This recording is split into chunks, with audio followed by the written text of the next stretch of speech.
இப்ப நேற்று ஒரு முளைச்சா காணான்னு சொல்லியா என்னது இனிமே ஏமாற மாட்டாங்க.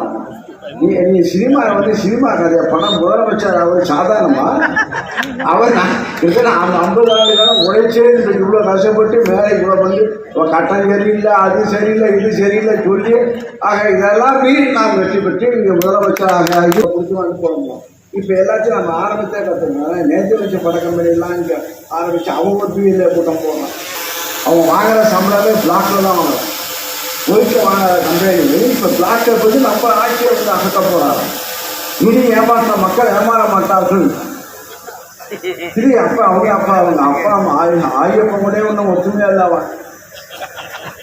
ஆயப்ப கூட இல்லை, யாரு அந்த கட்சியுடைய சிம்பிளே யார டிவி அப்புறம் இளைஞர்களை கொள்கை பிடிப்புள்ள இளைஞராக உருவாக்கியது திராவிட முன்னேற்ற கழகம்.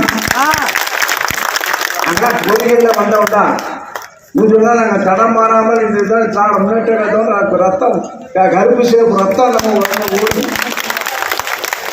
இப்போ சினிமாவில் படம் எடுக்கிற மாதிரி ஒரு சினிமாவில் ஆக்ட் பண்ண அவன் கலாச்சாரத்தை இளைஞருடைய கலாச்சாரத்தை வீணாக்கக்கூடிய நடிகர் பிடிச்சிற மாரி போடுறான். அவன் மாதிரியே கட்டிங் வைப்பான், அவன் மாதிரியே கட்டிங் வைப்பான், அவன் மாதிரியே கலாச்சாரம் காரணம் போட்டுக்கான அவன் மாதிரியே கட்டிங் வைப்பான். அவன் எப்படி போடுறானோ அதுமாதிரி போடுறான். இதெல்லாம் ஒரு கலாச்சாரம்.